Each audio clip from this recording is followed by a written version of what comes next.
Hi guys, today I'm with Miko Hughes.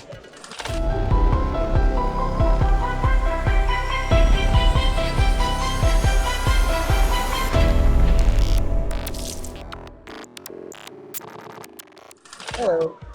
How are you doing? I'm doing great. Are you having fun today at the convention? Yeah, really. Are you? Yeah, it's awesome. Everyone here has been very nice, and the turnout is great. It's a lot busier than I think a lot of people thought it was going to be. Yeah, for sure. Definitely. So let's go for the first question. Sure. In Pet Sematary, you were so creepy as Gage. Do you remember if filming this movie scared you, or you were totally chill even as a killer toddler? Well, Pet Sematary is kind of funny because I was so little. I was only 2 years old, so I don't remember anything. If I was scared, I don't remember being scared. But from what I hear, I think the director and everyone on the crew was very careful to not expose me to anything too scary because I was so young.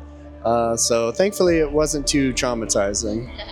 You were so good. Like, you were so small and you were so good. You were meant to be an actor for sure. You're very kind. I appreciate that. Thank you. Of course, no problem.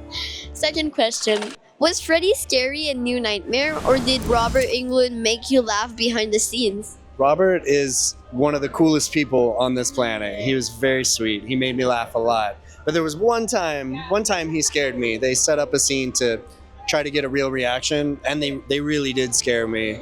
And I was little. I was pretty young at the time. I had a bad day. I think I was crying, and I didn't want to act anymore that day. But looking back, it was my favorite movie I ever worked on, so it worked out good. Wow, that's pretty cool. So I've heard a lot. Like, I was talking to Danny, and he said, "Oh my God, he's so nice, Robert." Is like, so I heard a lot of positive things about Robert. So yeah, He's a great guy. Yeah. I wish I could met him. Maybe you'll meet him someday. Yeah, maybe. Yeah. Third question. How weird or fun was it to play Dylan again in Dylan's New Nightmare after all those years? Working on Dylan's New Nightmare was very fun. I liked that it was a character. It was well written. I feel like a lot of things I've auditioned for wasn't necessarily right for in recent years, but that one I knew. I'd already played the character before, so I knew I could do it. And it was nice to really do a project as an adult. Most people know me as the kid from all these films. So yeah, I have a real special place in my heart for that movie, and I'm glad it seems like people liked it. Yeah, we do. I loved it. So Thanks.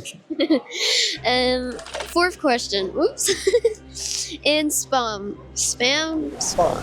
Okay, I got it. Yeah. Did the superhero vibe feels way different from horror set like Pet Sematary? Oh, interesting. No, it wasn't very different. It was like horror, but also action. It's like a comic book.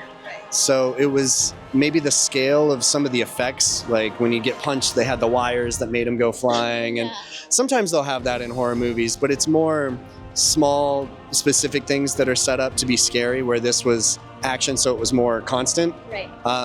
So it was a little different. It was very fun to film. They had a giant animatronic for the Violator, and that was one of the coolest things on set I think I've ever seen. It was really detailed. Wow, must have been so cool. Oh wow. You know, like always when you film, like I played in short films, you know, just the beginning. It's always like different from when you watch it, because like you don't even imagine how it's gonna be good like that or something. So Yeah, because it's done in such small little pieces. You're just trying to capture those moments, and then when it's edited together, then you can fall into the story because you're watching it all put together. So filming and watching is very different from each other. Exactly. That's true. So like, you know, sometimes when you watch a film, you don't even imagine like how hard it can be sometimes. You just like watch it and you're like, oh, that's a cool movie. But it's sometimes it's so hard for the actors. Yeah, a lot of times I think most people don't realize how long it takes just to get one scene, because it has to be done many times and then from different angles. So you could do the same scene 50 times, and when you watch it, it's like a 2-minute scene. Yeah, exactly. Yeah, I played in, it's called échantillonnage, and I got poured like water, gasoline on me, and it was like a big like hole, like a pot like of filled with water, and it was like I was like pouring on me for like 2 minutes, and we only saw like 10 seconds on it. And sometimes the way it gets edited, they think they're going to use a lot of footage from something, but maybe it'll be trimmed down, or maybe a small scene ends up being a bigger scene in the final edit. You kind of just, they say when you make a movie, there's the 3 movies that you make. There's the movie you write, the movie you shoot, and the movie you edit, and they can be quite different from each other. For sure, yeah. 5th question. What inspired your creepy story in Sea Child, the version 5 Sense of Fear? Which one? Wait, can I see that? Yeah, sure. 5? What inspired you? Oh! Yeah. Oh, wow. That's an interesting... I don't get asked much about that one. So I had an opportunity to work on this anthology, and the theme was all the 5 senses, and I was tasked with sight. And I worked with some friends, actually, who helped develop the story. It kind of ended up being kind of similar to like 1 Hour Photo, which was a Robin Williams movie, but a little maybe more from the horror angle.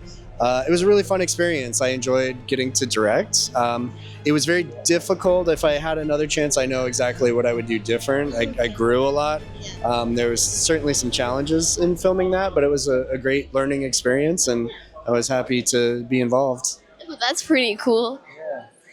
6th question. You made a Halloween album when you were just 9. How did that even happen? And do you like spooky music or spooky movies more? I completely forgot about those tapes. It's actually really embarrassing. It was probably cute when I was like 10, but oh man, when I was like a teenager in my 20s, it was really cringe. I think just because I was acting and working so much at that age that my parents wanted me to be involved in kind of all elements of entertainment. So I was taking voice lessons, and I was working with some people that made music, and we came up with the idea to do like an album, and it was like wholesome. It was very like Full House level wholesome. And then one of them was a Halloween themed thing, and it was kind of cute, but I haven't heard or listened to those in so many years. I probably wouldn't be able to. I'd be too embarrassed. That was a good question, right? Embarrassing. You surprised me. 7th question. In the Ice Nine Kills video, you played the dad of a kid who brings something very creepy home. Were you already a fan of the band? And how fun was it to be a part of such a horror movie style music video? Yeah, so on that I actually played the truck driver, which is kind of full circle. I get to run myself over. I had kind of heard a little bit about Ice Nine Kills beforehand, but I wasn't super familiar. And then immediately after working on the music video, I kind of realized that whole world, how big they are, and I love it. I love all I've been following them since, and they're actually really good friends. We've stayed in touch, and yeah, it was a blast. They're great guys. It's a good team over there. Pretty cool. Yeah. Super cool. And last question. After everything you filmed, is anything still scary to you in real life? Oh, scary in real life. Yeah, plenty of adult things can be scary. I still like to watch scary movies, though, and get scared. That's like cool. Adrenaline. Yeah. Right, Do you like scary movies? Do you get scared? I get scared easily when it's ghosts, especially. Ghosts. Those are the ones that get you. Okay. Right, but be careful with ghosts. No ghosts here. I love your cosplay. Thank you so much. You did a really good job. Thank you. You gotta brush your teeth, though. It's kind of gnarly. Yeah, it's true. Thank you so much. Yeah, and thank you. I very appreciate it. And Can I give a shout out to a new project that I got coming up? yeah, of course. I'm going to be on a reality show called 99 to Beat. It's going to air September 24th on Fox. That's in the US. I'm not sure about Canada or other places, but it'll also be on Hulu the next day, but it'll air first on Fox. I think it's going to be Wednesdays. Yeah, so that's pretty cool. yeah. Go watch it. Thank you so much, Miko. Thank you. You're a great interviewer. I'll check out your channel. I'm excited to see it. Oh my God, thank you. Bye.